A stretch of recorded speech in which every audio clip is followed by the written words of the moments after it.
Majelis Hakim yang kami muliakan, Jaksa Penuntut Umum yang kami hormati, dan sidang yang kami muliakan. Pertama-tama marilah kita panjatkan puji dan syukur kehadirat Tuhan Yang Maha Esa, karena berkat rahmat-Nya persidangan pada hari ini dan dengan agenda pembacaan duplik oleh penasihat hukum oleh terdakwa Dodi Prawira Negara bin Haji Maman Supratman untuk selanjutnya disebut terdakwa atau AKBP Dodi Prawira Negara bisa berjalan dengan lancar sebagaimana mestinya sesuai dengan yang dijadwalkan sebelumnya. Kami tim kuasa hukum melihat terdakwa dalam menjalani persidangan dengan semangat dan senantiasa menebarkan aura positif. Hal tersebut membuat kami, penasihat hukum terdakwa, menjadi lebih yakin untuk mencari siapa sebenarnya yang bertanggung jawab terhadap perkara ini. Semangat seperti itu juga dirasakan oleh istri dan keluarga terdakwa yang selalu setia mendampingi terdakwa dengan penuh kesabaran dan penuh keyakinan. Tidak lupa kami ucapkan rasa terima kasih yang sebesar-besarnya kepada Majelis Hakim yang mulia karena telah memimpin persidangan ini dengan penuh kemandirian, keseimbangan, dan jiwa kepemimpinan. Kami juga memberikan penghargaan yang setinggi-tingginya kepada rekan Jaksa Penuntut Umum karena telah sangat berupaya menjalankan kewajibannya dengan sangat amat baik untuk menemukan kebenaran formil dan material ke arah tercapainya prinsip dan tujuan hukum demi tegaknya keadilan. Akhirnya melalui persidangan yang terbuka untuk umum ini, kita tentu berusaha menjawab pertanyaan yang paling mendasar atas perkara ini, yaitu apakah benar terdakwa telah melakukan perbuatan sebagaimana yang didakwakan, yaitu melakukan tindak pidana menjadi perantara dalam jual beli, menukar, atau menyerahkan narkotika. Selanjutnya untuk menjawab pertanyaan tersebut, maka kita semua perlu meluruskan dahulu niat dan menjernihkan pikiran agar dapat menemukan pencerahan dari Yang Maha Kuasa untuk mendapatkan kebenaran material atas perkara ini. Sebelumnya kami menyampaikan duplik terlebih dahulu, kami sampaikan hal-hal sebagai berikut. Bahwa kami penasihat hukum tetap pada dalil-dalil yang menjadi dasar dan pertimbangan dalam nota pembelaan sebagaimana telah disampaikan pada sidang hari Rabu tanggal 5 April 2023, bahwa untuk menghindari pengulangan yang tidak perlu, mohon hal-hal yang telah disampaikan dalam nota pembelaan dianggap juga disampaikan serta merupakan satu kesatuan yang tidak dipisahkan dari duplik dalam perkara. Bahwa kami penasihat hukum dengan tegas menolak seluruh dalil-dalil Jaksa Penuntut Umum dalam replik, kecuali hal-hal yang diakui dan dinyatakan secara tegas kebenarannya oleh penasihat hukum. Bahwa hal-hal dalam replik yang tidak dibahas oleh kami penasihat hukum bukan berarti penasihat hukum mengakuinya, akan tetapi karena tidak relevan dan bersifat pengulangan yang telah penasihat hukum bantah dan uraikan di dalam nota pembelaan. Bahwa singkatan-singkatan dan atau istilah-istilah yang penasihat hukum sampaikan dalam duplik memiliki arti yang sama dengan yang telah penasihat hukum sampaikan di dalam nota pembelaan. Pokok-pokok dalam replik Jaksa Penuntut Umum dianggap dibacakan yang mulia.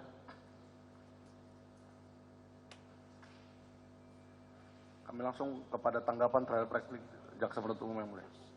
Majelis Hakim yang kami muliakan, Jaksa Penuntut Umum yang kami hormati, dan sidang yang kami muliakan. Bahwa dalam duplik ini tim penasihat hukum terdakwa menanggapi replik Jaksa Penuntut Umum sebagai berikut. Bahwa dalam pledoi tim penasihat hukum terdakwa telah menyampaikan bukti-bukti, alat bukti keterangan ahli maupun alat bukti surat, alat bukti keterangan ahli yakni ahli psikologi klinis yakni Lisa Mariali Japri dan ahli pidana bernama Dr. Dian Adriawan Daeng Tawang, SHMH. Terdapat juga bukti-bukti surat yang diajukan yakni hasil asesmen psikologi klinis yang dikeluarkan oleh ahli Lisa Mariali Japri, SPSI, MSI Psikolog tertanggal 11 Maret 2023, hasil pemeriksaan psikologi terhadap terdakwa yang dikeluarkan oleh RSK Dharma Wangsa tertanggal Januari 2023 yang ditandatangani oleh Tara De Tours, handwriting analysis report tertanggal 21 Desember 2022 yang ditandatangani oleh Kusuma Prabandari. Selain dari itu adanya bukti keterangan saksi dari Samsul Ma'arif dan keterangan terdakwa sendiri yang kesemuanya menyatakan terdakwa AKBP Dodi Prawira Negara melakukan perbuatan sebagaimana yang didakwakan oleh Jaksa Penuntut Umum karena adanya keterpaksaan dan daya paksa sebagaimana pasal 48 KUHP dan perintah atasan yang berwenang sebagaimana pasal 51 ayat 1 KUHP, yang mana daya paksa dialami terdakwa berupa daya paksa ancaman secara psikis dan juga di bawah kendali relasi kuasa yang tidak sehat, doktrinisasi organisasi agar mentaati perintah pimpinan, dan ancaman psikologi terhadap terdakwa. sehingga terdakwa sebenarnya tidak memiliki niat untuk melakukan perbuatan sebagaimana yang didakwakan oleh jaksa penuntut umum. Bahwa terkait tuntutan jaksa penuntut umum yang menyatakan pasal 114 ayat 2 Undang-Undang Narkotika Jungto pasal 55 ayat 1 ke 1 KUHP telah terbukti. Kami tim penasihat hukum terdakwa menyatakan bahwa perbuatan terdakwa melakukan perintah saksi Irjen Pol Teddy Minasa adalah bukan perbuatan dalam kualifikasi bekerja sama dengan saksi Irjen Pol Teddy Minasa, tetapi terdakwa melakukan perbuatan tersebut karena adanya keterpaksaan dan daya paksa sebagaimana pasal 48 KUHP serta perintah atasan yang berwenang sebagaimana pasal 51 ayat 1 KUHP, yang mana daya paksa yang dialami oleh terdakwa berupa daya paksa ancaman secara psikis dan juga kendali relasi kuasa yang tidak sehat, doktrinisasi organisasi agar mentaati perintah pimpinan, dan ancaman psikologi terhadap terdakwa. Kemudian terhadap pengantaran sabu melalui Samsul Ma'arif membuktikan kalau terdakwa AKBP Dodi Prawira Negara sebenarnya tidak mau berhubungan dengan sabu tersebut, sehingga terdakwa meminta bantuan saksi Samsul Ma'arif untuk dirinya lah yang mengantar sabu tersebut ke Linda Pujiastuti. Bahwa kemudian terdakwa dinyatakan masih menyimpan sabu sisa sebanyak 2.000 gram, merupakan rangkaian perbuatan yang dilakukan terdakwa karena adanya daya paksa dari saksi Irjen Pol Teddy Minasa, karena ketika itu saksi Irjen Pol Teddy Minasa masih menjabat sebagai Kapolda Sumatera Barat, sedangkan terdakwa masih bertugas di wilayah hukum Polda Sumatera Barat. Bahwa dalam perkara yang dialami terdakwa AKBP Dodi Prawira Negara ini, kita tidak bisa mengesampingkan ketentuan pasal 48 KUHP dan pasal 51 ayat 1 KUHP. Dapat kita saksikan sendiri bagaimana seorang Irjen Pol Teddy Minasa dalam pledoinya menyalahkan semua orang, padahal dirinya seorang komandan, seorang jenderal, dan seorang kepala kepolisian daerah.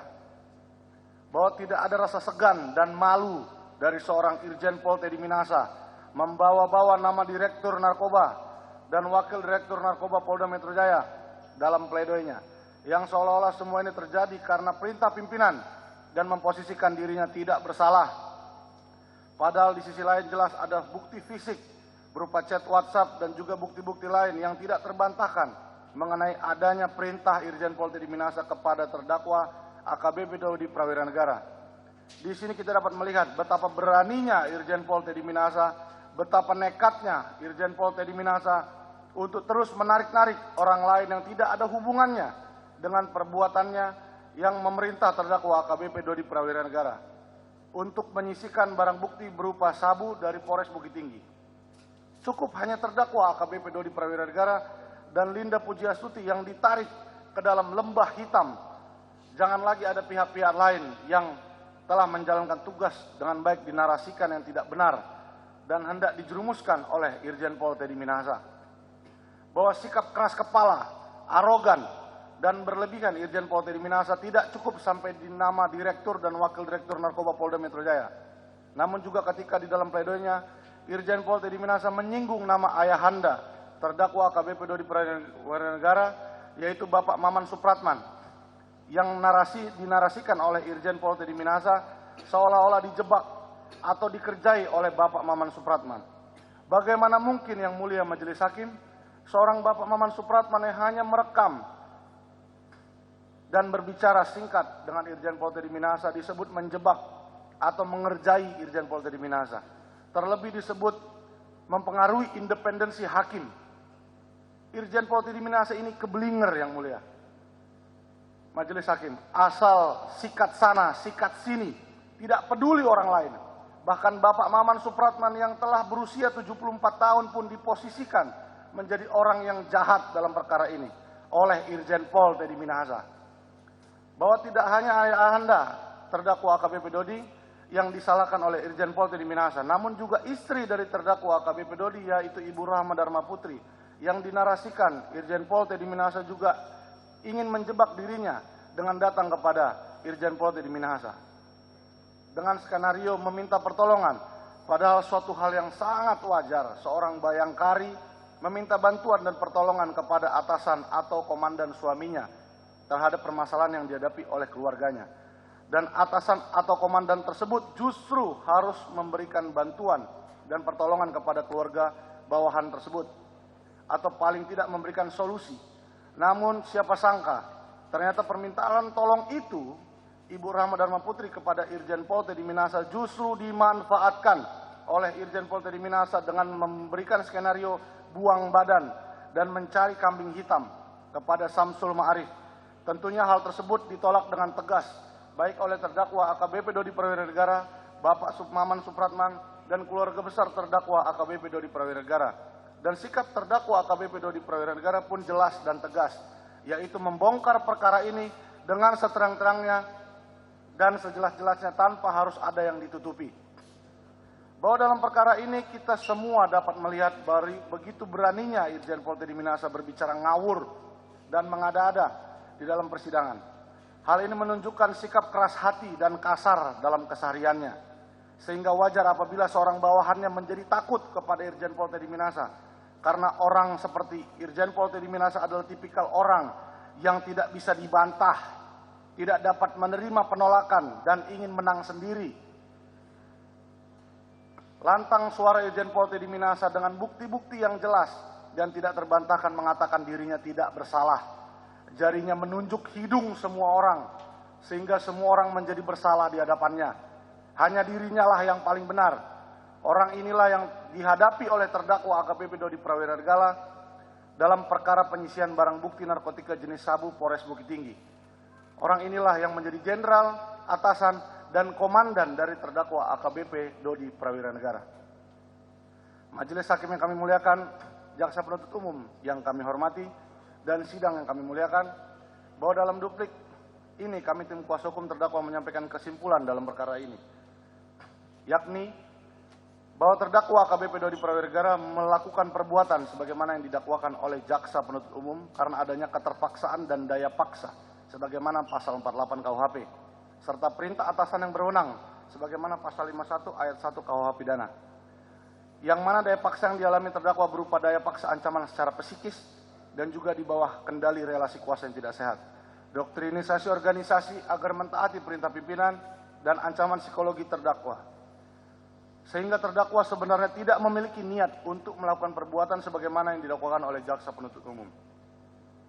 Bahwa terdakwa AKBP Dodi Prawiranegara sebagai saksi pelaku sudah membantu dan bekerja sama dengan penyidik dan penuntut umum dalam mengungkap semua fakta persidangan sehingga permasalahan hukum terkait tindak pidana yang didakwakan menjadi terang benderang, sehingga layak kalau terdakwa AKBP Dodi Prawiranegara ditetapkan sebagai justice kolaborator atau saksi pelaku yang bekerja sama mengungkap kejahatan sebagaimana SEMA nomor 4 tahun 2011. Apabila majelis hakim berpendapat lain dan tetap menyatakan terdakwa telah bersalah, maka patutlah dilihat adanya kualitas tindakan yang dibuat oleh terdakwa berbeda dengan kualitas tindakan yang diperbuat oleh Irjen Pol Teddy Minahasa yang telah menyuruh dan mengintimidasi terdakwa untuk menyisihkan barang bukti sabu hasil pengungkapan Polres Bukit Tinggi, serta adanya usaha terdakwa AKBP Dodi Prawiranegara untuk tidak mengikuti skenario Irjen Pol Teddy Minahasa yang berakibat akan mengaburkan fakta sesungguhnya,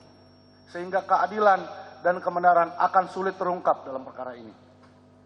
Majelis Hakim yang kami muliakan, Jaksa Penuntut Umum yang kami hormati, dan sidang yang kami muliakan, bahwa setelah membaca seluruh uraian dalam duplik ini, semoga keadilan masih ada untuk terdakwa AKBP Dodi Prawiranegara. Kiranya di Palu yang mulia Majelis Hakim akan menorehkan sejarah penegakan hukum yang berpihak pada rasa keadilan sebagaimana permohonan yang kami sampaikan dalam pledoi atau nota pembelaan. Jakarta 26 April 2023, penasihat hukum atas nama Dodi Prawiranegara.